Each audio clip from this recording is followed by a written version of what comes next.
Here we are in today's daily drop from the pattern interrupter. I set off very early this morning. I set off at 4:15 to make a coaching class with a bunch of 10 people, a few hundred kilometers south of where I'm from. And I'm pleased to report that it went very well.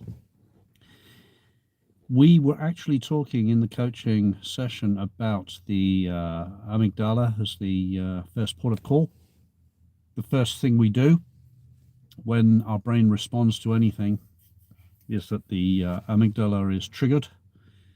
And as a result of the amygdala being triggered, all sorts of weird and wonderful things can occur. For example, we can find ourselves in a stress response. We can find our physiology all messed up. We can find our breathing getting shallow. We can find ourselves blurting out the first thing that we can't think of. A lot of people think that we blurt out the first thing we do think of, but actually, no, it's quite the opposite.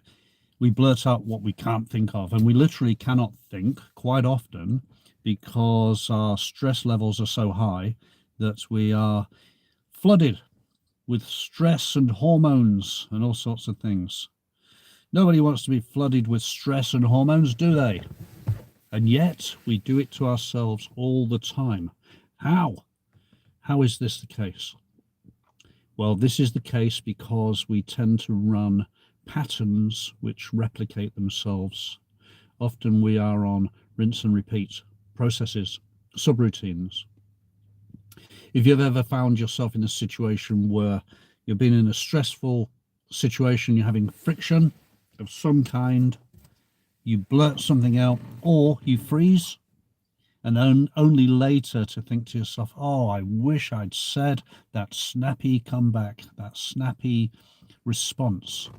Of course, you can think of the snappy response sometime later when your frontal cortex is now wired in and thinking. But at the time, when you were stressed, it was impossible for you to do it, or very unlikely that you would do it. And the reason for that is because the anxiety was locking you out of rational thinking. If you find yourself in situations where you feel that life is passing you by, or that you're not getting a fair hearing, it may be that you're doing it to yourself. It may be that the patterns that you're running are precluding you or precluding getting the result you want. So what can you do instead? Well, the first thing you can do is recognize this fact. Recognize that you are running subroutines, neurological routines, which are interfering with you, interfering with your ability to function properly. And having understood that and having named and shamed those subroutines, then you can start to clear the decks and understand that there is a link between your physical self and your neurological self. Now, this is a chicken and the egg situation, isn't it? Which comes first? The breathing control, which causes you to calm down, causes your vagus nerve to tell you everything's okay, or the thought that you need to control your breathing and therefore tell your vagus nerve everything's okay. Maybe the pattern that you need to set up is a bit of both. Maybe it would be a good idea for you to start to take your time in social interactions a little bit more. I'll have a little sip and I'll explain more.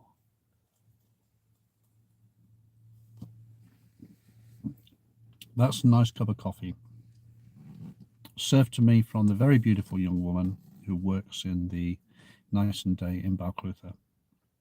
I shall drop back next week and tell her, because I've got weekly gigs here, what a good job she did, because she accused me of judging her coffee because I said I'd worked at Night and Day and I was going to judge her coffee. Well, I've judged it and it's good.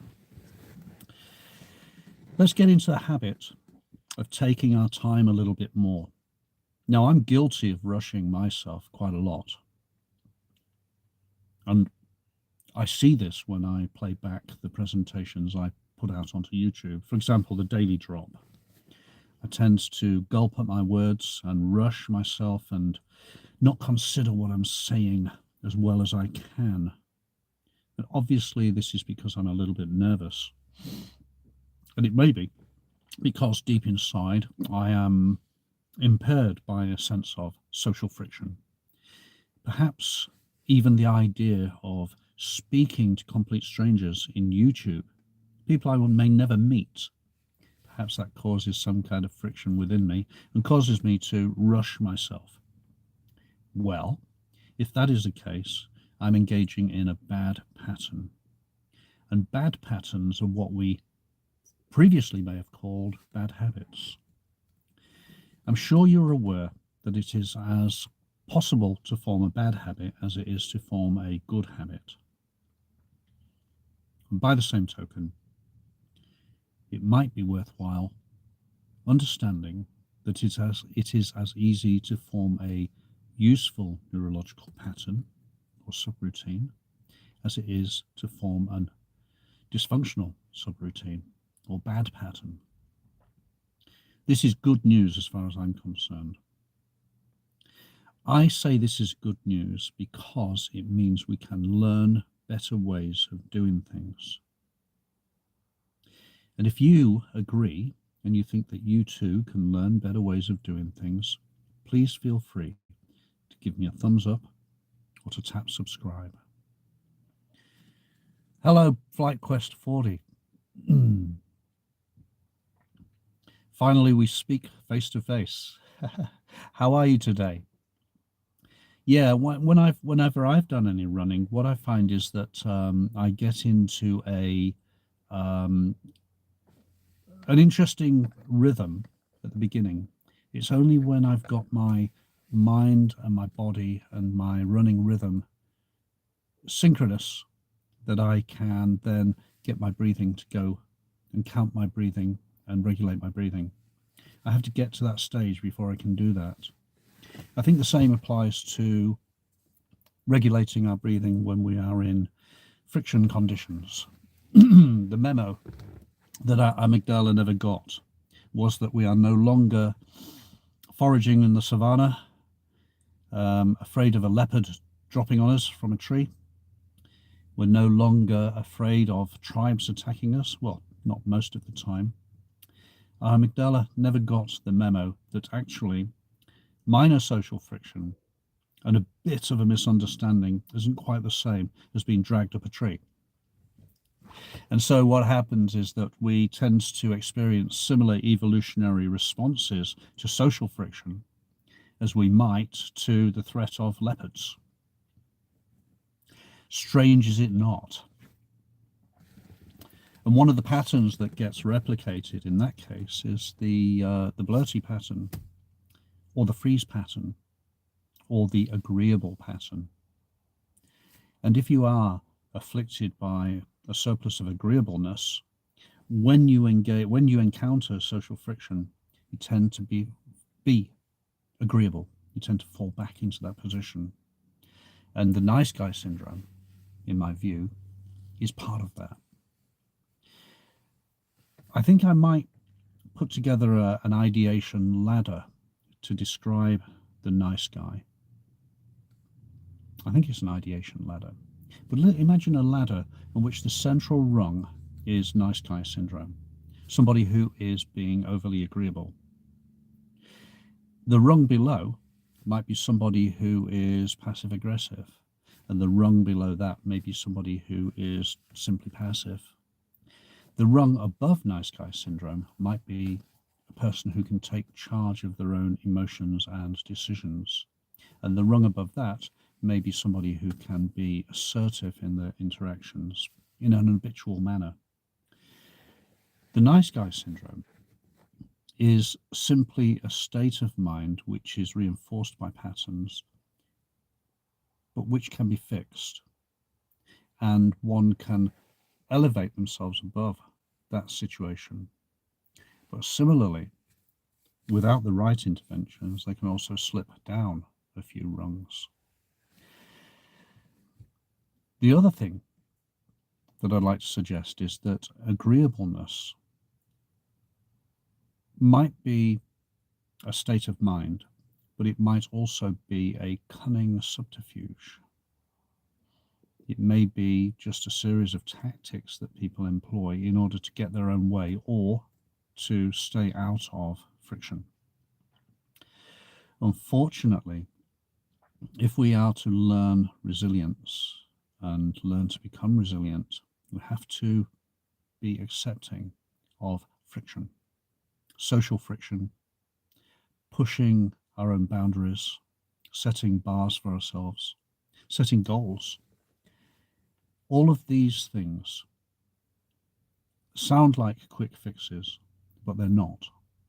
We have to be able to set goals and push our own boundaries, knowing that when we do so, it might open a can of worms, and we have to be available to the idea that we are going to encounter situations we haven't before or that might make us feel uncomfortable. Engaging in activities which cause us to feel uncomfortable can ultimately improve our resilience. And if we improve our resilience, in my view, we can then become more trustworthy and confident in our own abilities, because by testing ourselves, we can then hold our stance and hold our opinions and hold our position better.